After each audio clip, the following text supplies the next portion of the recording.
Araw ngayong gawa ng Diyos, magdiwang tayo ng lubos, purihin ang manunubos. Hallelujah, Hallelujah, Hallelujah, Hallelujah.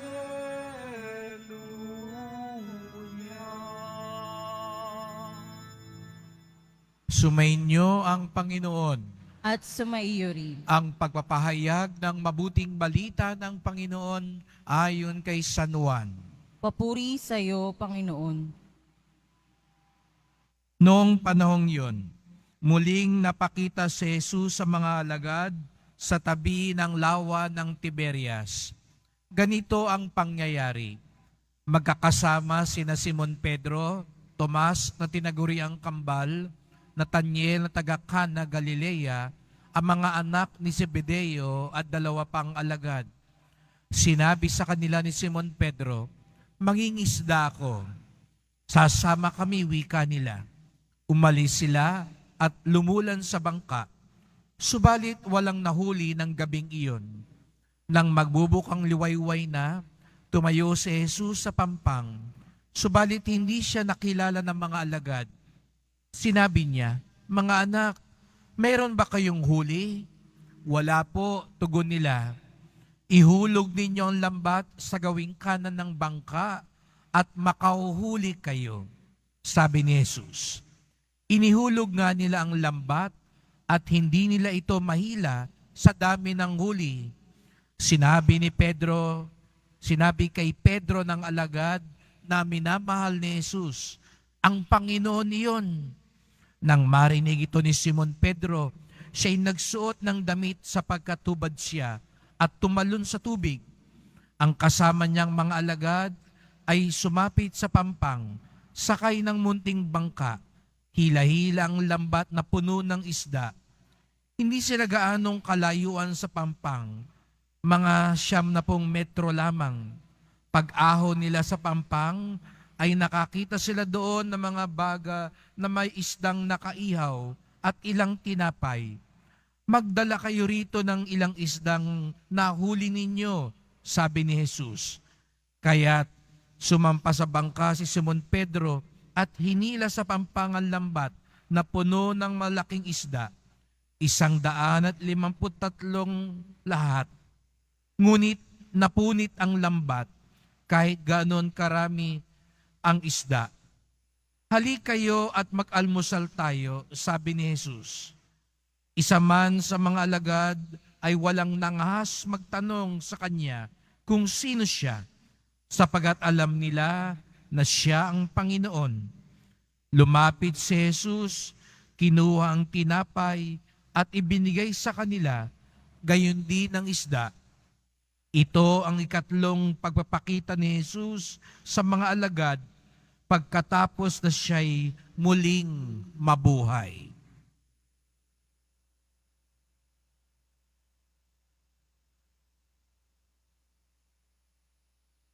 Mga kapatid, ang mabuting balita ng ating kaligtasan. Pinupuri ka namin, Panginoong Hesukristo. Magsiupo muna ang lahat. Magandang araw po sa inyong lahat at maligayang pagdating sa tahanan ng ating mahal na pong Jesus Nazareno. Binabati din natin ang mga nasa online, lalo na po mga may sakit, nag-aalaga sa may sakit, at mga kababayan, mga kadeboto natin mula sa iba't ibang panig ng bansa at daigdig na nais sumama sa pagdiriwang ng misa dito sa Quiapo, sa Basilica Minor at Pambansang Dambana ni Jesus Nazareno.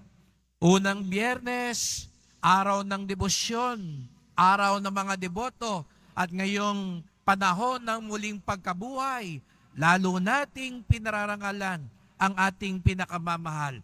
Kaya't bigyan natin ng papuri, parangal at pasalamat ang ating minamahal na Nuestro Padre Jesus Nazareno. Tayo po ay nasa oktaba, 8 araw na pagdiriwang ng muling pagkabuhay. Sinimulan natin yan nung linggo. Ngunit hindi kasyang isang araw para ipagdiwang ang muling pagkabuhay. Kaya nga't itong 8 araw, patuloy nating ipinagdiriwang sapagkat napakahalaga po ng muling pagkabuhay. Kung hindi muling nabuhay si Jesus, anong ginagawa natin dito? Ba tayo aga-aga nandito tayong lahat nagsisiksikan? Kung di muling nabuhay si Jesus, wag na tayo magpakabait. Gawin na lang natin yung gusto natin, katulad ng ginagawa ng ibang tao. Kung hindi muling nabuhay si Jesus, wag na tayong magbagong buhay. Wag na tayong magsisi. Magpakayaman na lang tayo, mandaya na lang tayo.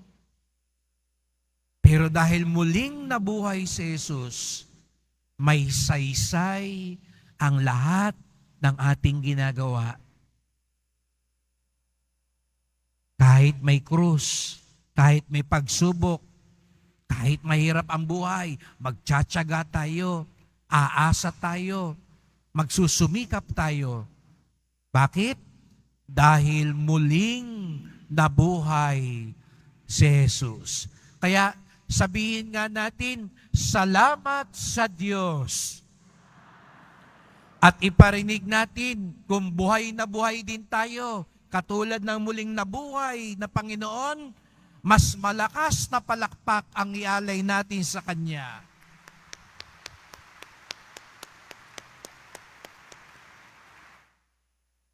Kung mapapansin ninyo mga kapatid, ang mga pagbasa ng mga panahon na ito ay hindi lang tungkol sa muling nabuhay na Jesus Nazareno.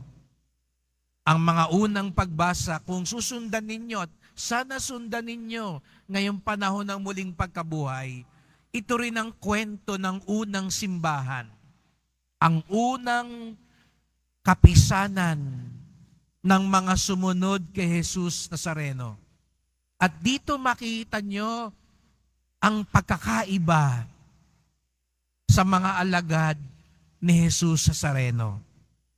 Kung dati-rati natandaan ninyo nung mahal na araw, sina Pedro at ang ibang mga alagad, nagkalasan, mga duwag, mga traidor, mga taksil.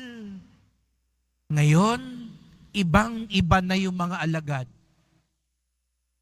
Sapagkat ang muling pagkabuhay ni Jesus ay nagbunga din sa pagbabagong buhay ng mga alagad.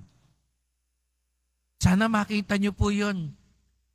Hindi lang yung muling pagkabuhay ni Jesus ang ipinagdiriwang natin ngayon, kundi yung bagong buhay ng unang simbahan. Ibang-iba na sila mula nang muling nabuhay si Jesus Nazareno. Narinig natin sa unang pagbasa, si Pedro. Natatandaan ninyo, nung si Pedro ay nasa bahay ni Caiphas, nung nililitis si Jesus, hindi ba nilapitan siya nung katulong ng punong pari? 3 beses siyang nilapitan ng mga tauhan ng punong pari. Di ba napapanood natin noon si Pedro, takot, nagkukubli. At hindi pa nga kawal yung nagtanong sa kanya, yung dalagita lang. Laking tanggi niya. Hindi ko kilala yan. Hindi ko kaano-ano yan. Wala akong kinalaman dyan. Saka tumilaok yung tandang. Pero ngayon, napansin ninyo, si Pedro, kaharap niya mismo si Caiphas. Kayo, mga kapatid, naalala ko, meron po kong ina-counseling noon na kailangan niyang pumunta sa hearing. At siya po ay magulang ng isang anak na pinaslang. At nakita niya nung pinaslang yung anak niya. At doon sa hearing, haharapin niya yung pumaslang sa anak niya. Kaya't hindi siya makapasok doon sa silid na yun. Nanginginig siya. Takot na takot siya. Sapagkat sabi niya, Father, ayoko nang makita yung pumatay sa anak ko. Natatakot ako, nagagalit ako, nanglulumo ako. Pero ngayon nakita niyo si Pedro, haharapin niya. Huwag natin ihiwalay ang kwentong ito sa kwento ni Jesus. Haharapin niya. Matapos lamang ng ilang araw, yung mga pumaslang kay Jesus sa Nazareno. Kung dati-rati, takot na takot sila doon sa mga saserdote, doon sa mga otoridad na nagpapatay kay Jesus sa Nazareno. Ngayon, harap-harapan niyang hinaharap sila. Nakita niyo yung pagbabagong yun?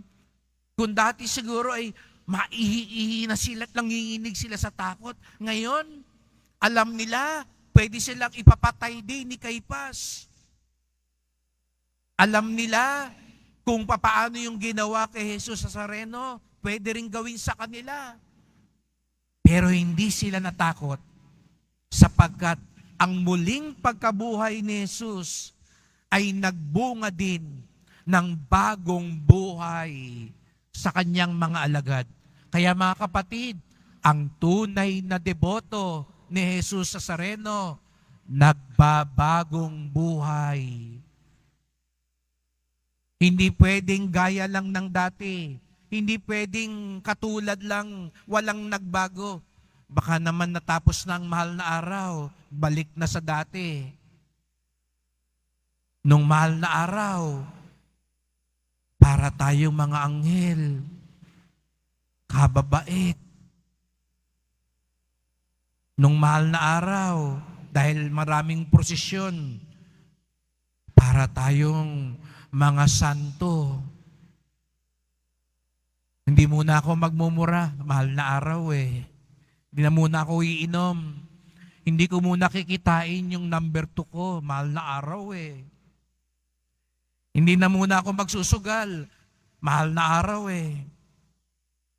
Kaya ngayon, tapos na ang mahal na araw, dating gawin na uli. Hindi na deboto, debote na uli. Ganun ba ang tunay na deboto? Hindi na muna ako magnanakaw, tapos na, nangilin na ako, balik na uli, magnanakaw na uli ako.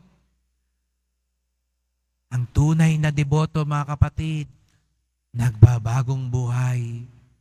Dahil doon, masusukat kung papaano ang muling pagkabuhay ni Jesus sa Nazareno ay nanahan din sa atin. Bakit ganun ang pagbabago kay Pedro at sa mga alagad? Sapagkat pinanumbalik sila ni Jesus. Narinig natin, naalala nyo nung Lunes, binili ni Jesus na muling nabuhay o nung anghel doon sa mga kababaihan, sabihin mo sa mga alagad ko, bumalik sila sa Galilea. Tatagpuin ko sila doon. Kaya bumalik sila doon. Pero nainip na siguro si Pedro, mangingisda ako. Sabi naman ng iba, sama kami. Yan, diyan tayo magaling eh. Sama kami. No? Nung nagbalik si Pedro sa dati niyang gawe, sama kami. Siguro pag may nakita tayong iba, balik sa dating gawe, gaya na rin ako. Nawala na, nakalimutan na lahat ng mga nagawa nung mahal na araw. Pero nung ginawa ni Jesus sa Nazareno, kinutsaba niya yung mga alagad niya? Sinumbatan ba niya? Nagpasiklab ba siya? Hindi.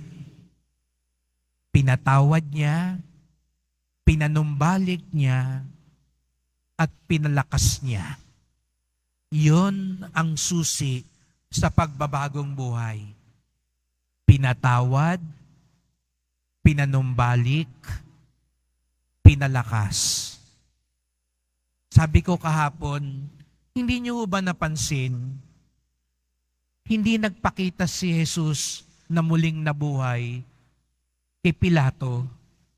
Hindi ba mas mabisa yun kung nagpakita siya kay Kaypas? Doon sa mga taong nagpapatay sa kanya? Doon sa mga taong pinagtulungan siya? Hindi ba mas madali sanang mas maraming maniwala kung isang araw nagpakita si Jesus kay Pilato? Nakapamaiwang pa, sabi niya, oh, yung pinapatay mo, buhay na uli. Tayo siguro, di ba? Kung dati-rati inaapi ka, minamaliit ka, ngayon asenso ka na, siguro kating-katik ang bumalik doon sa mga taong yun. Sabi mo, ako ang nagwagi. Oh, nasa na yung dati niyong minamaliit? Asenso na. Pero napansin ninyo, hindi yan ginawa ni Jesus Nazareno. Hindi kasi siya pasikat. Hindi siya pasiklab. At higit sa lahat, ayaw niyang maniniwala lang ang tao sa kanya dahil natakot. Dahil nakita lang ng pasiklab. Ang gusto ni Jesus Nazareno, kung naniniwala tayo sa kanya, dahil tunay tayong nagmamahal, tunay tayong nagsisisi, tunay tayong nagbabagong buhay. Kasi kung katulad ni Pilato, magbabagong buhay lang yun dahil sa takot. Pero ayaw ni Jesus yun, nabubuhay tayo sa takot. Ang gusto niya, nabubuhay tayo sa pagmamahal. Kaya mga kapatid, ngayong ipinagdiriwang natin ang muling pagkabuhay, sana dumaloy din yun sa atin. Baliwala po lahat ng biba-biba, aleluya, aleluya. Kung yung buhay na pinagtagumpayan ni Jesus Nazareno ay hindi din mapapasa atin. Kaya nga, tuwing tayo'y nagsisimba, ito'y pagkakataon para patawarin, panumbalikin, at baguhin ni Jesus Nazareno ang ating buhay. Kaya't sa pagpapatuloy ng misang ito, magdasal po tayo. Mahal na pong Jesus Nazareno, salamat po at muli kayong nabuhay upang patunayan ang kapangyarihan ng pag-ibig at awa ng Diyos. Ang muling pagkabuhay po ninyo, ang hudyat ng inyong pagpapatawad, pagpapanumbalik, at pagbabagong buhay para sa amin. Kaya tulungan niyo po kami laging magsisi, laging magsuri, laging magbalik loob sa inyo.